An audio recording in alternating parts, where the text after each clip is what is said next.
So, as we talked about it before also, quantum numbers are a way of telling where and how an electron is located. Now, remember that electrons are not treated as particles when around atoms, but they are treated as waves in 3 dimensions. That is what we call electron cloud.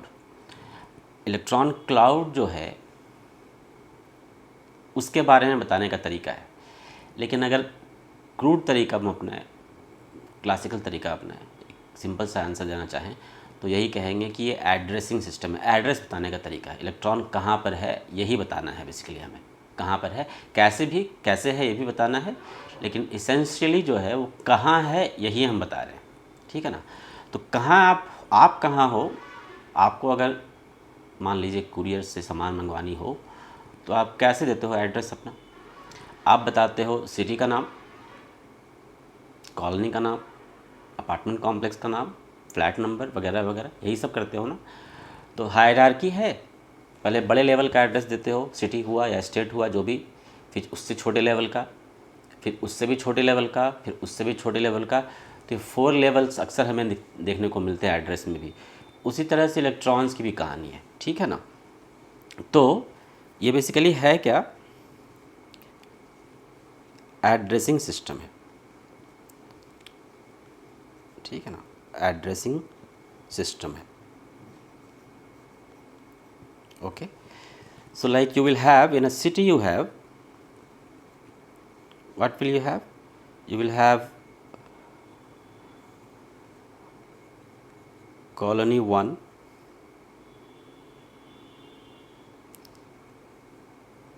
colony 1, colony 2, and so on, and you can have multiple colonies in a city, n let's say। इसी तरह से होता है कुछ, और उस colonies में क्या होंगे, अपार्टमेंट्स होंगे, अपार्टमेंट 1 एंड सो ऑन, बहुत सारे, एंड सो ऑन। तो कुछ ऐसा ही है, इलेक्ट्रॉन्स के साथ भी हमें ऐसा ही करना है बस, और क्या, बस यही सीखना था आपको ठीक है ना। तो देखिए कैसे करते हैं। तो हम इलेक्ट्रॉन के केस में ना 4 लेवल का एड्रेसिंग सिस्टम हमारा है।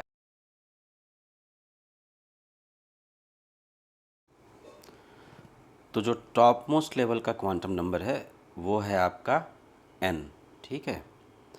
और हम इसे बोलते हैं, जस्ट अ मिनट, सिंबल हम n यूज़ करें, कैपिटल में यूज़ कर सकते हैं आप इसके लिए, वो है, इसे कहते हैं प्रिंसिपल क्वांटम नंबर।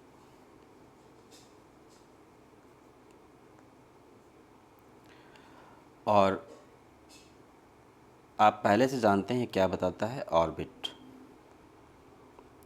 और डिटेल में मैं नोट्स दे दूंगा आगे, पर फिलहाल आप इतना देख लो। फिर जो दूसरा वाला है, स्मॉल एल सिंबल यूज़ कर रहे हैं, इसे कहते हैं एजिमुथल क्वांटम नंबर, और ये बताता है शेप, जो इलेक्ट्रॉन क्लाउड है उसका शेप क्या है। उसके बाद हायरार्की में आता है हमारा m, magnetic, m for magnetic, और ये बताता है ओरिएंटेशन। क्लाउड के जो शेप्स हैं ना, तरह तरह के शेप मिलेंगे, वो कैसे ओरिएंटेड है स्पेस में, 3D स्पेस में, उसका ओरिएंटेशन जो है वो बताता है। और S है स्पिन क्वांटम नंबर, ठीक है। अब जो है, फिर से आप एक बार आप देख लो, तो टॉप मोस्ट जो है वो क्या है आपका, स्मॉल n लिखा है मैंने, कैपिटल में लिख सकते हो आप, ये प्रिंसिपल क्वांटम नंबर कहलाता है, ये ऑर्बिट बताता है। ऑर्बिट्स आप जानते हो n equal to 1 2 3, higher orbits मतलब इलेक्ट्रॉन जो है ना एक्साइटेड स्टेट में है, ऐसा कहते हैं हम। L जो है एजिमुथल, ये बताता है शेप। तो हम शेप्स देखेंगे क्या मतलब है। अगर आप थोड़ा क्लासिकल एग्जांपल चाहते हो तो आप ऐसे बोल सकते हो कि ये कॉलोनी का ना बता रहा है शेप कैसा है, रेक्टेंगुलर शेप में कॉलोनी है या किसी और में है, ठीक है। इस तरह से आप समझ लो। अगर आप कुछ क्लासिकल ढूंढना चाहते हो आंसर, हम इलेक्ट्रॉन क्लाउड्स कैसे होते हैं वो हम देखेंगे बाद में डिटेल में जब जाएंगे इनमें। तो एम क्या है, ओरिएंटेशन। तो जैसे कॉलोनी की गेट किस तरफ खुलती है ये समझ लो आप, ठीक है। एस के लिए कोई क्लासिकल एग्जांपल देना पॉसिबल नहीं है। यहाँ पर मैं हाईलाइट कर दूँ, जो स्पिन क्वांटम नंबर है, ये स्पिन नाम से आप रोटेशन मत समझना, पिक्चराइज हम करते हैं, लेकिन एक्चुअली वो जो है ना इलेक्ट्रॉन्स रोटेट नहीं कर रहे हैं अपने एक्सिस पर। एकदम क्लियर हो जाओ इस बात में। ये क्लासिकल प्रॉपर्टी नहीं है, ये एक क्वांटम मैकेनिकल प्रॉपर्टी है। और नाम भले ही स्पिन दिया गया है लेकिन यहाँ पे कोई रोटेशन नहीं है। दिखा भले ही दें लेकिन रोटेशन नहीं है, इतना आप याद रखिए। आप जब एडवांस लेवल फिजिक्स लेंगे तो इसकी सिग्निफिकेंस आपको बेहतर बताई जाएगी, लेकिन इस लेवल पे हम इतना डिटेल में नहीं जाते हैं। अब जो है मैं अभी के अभी आपको रेंज बता दे रहा हूँ वैल्यूज़ का।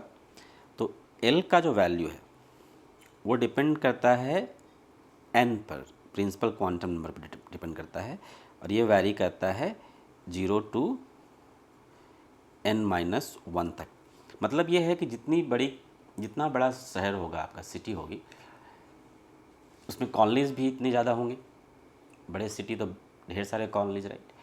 तो अगर n जो है वो आपका 2 है तो l के वैल्यू क्या होंगे 0 1। अगर n 3 है तो l का वैल्यू होगा 0 1 2। अगर n आपका 4 है तो l का वैल्यू होगा 0 1 2 3। इस तरीके से, ठीक है ना। n जितना बड़ा l के रेंज उतने बड़े। m जो है वो वैरी करता है -L टू L तक। और इलेक्ट्रॉन के केस में s के वैल्यूज़ सिर्फ और सिर्फ 2 होते हैं, -1/2 और 1/2, ठीक है। आप इलेक्ट्रॉन के केस में -1/2 और 1/2 है, लेकिन आप एडवांस फिजिक्स अगर लेते हो तो आप पाओगे कि और भी ऐसे पार्टिकल्स हैं जिसके स्पिन होते हैं। फॉर एग्जांपल फोटोन आपने सुना है, लाइट के पार्टिकल जो है। Quantum nature of light chapters आपका है, थोड़ा पढ़ना है, फोटो इलेक्ट्रिक इफेक्ट वगैरह आपको पढ़ने हैं। तो उसमें आप पाओगे, उसमें तो डिस्कस नहीं की जाती मगर एडवांस फिजिक्स में डिस्कस की जाती है कि फोटोन का जो क्वांटम नंबर है, स्पिन क्वांटम नंबर है, वो 1 लिया जाता है वहाँ पर, ठीक है। तो ये रेंज है। ऐसा करते हैं, अब मैं आपको थोड़ा डिटेल में नोट्स दे देता हूँ और फिर हम एक एक क्वांटम नंबर को थोड़ा डिटेल में पढ़ेंगे, ठीक है। अपने आप में क्लासेस होंगे थोड़े, केमिस्ट्री में थोड़ा डिटेल में जाना पड़ता है क्योंकि इसकी काफ़ी एप्लीकेशंस हैं, तो हम वही करते हैं, ओके।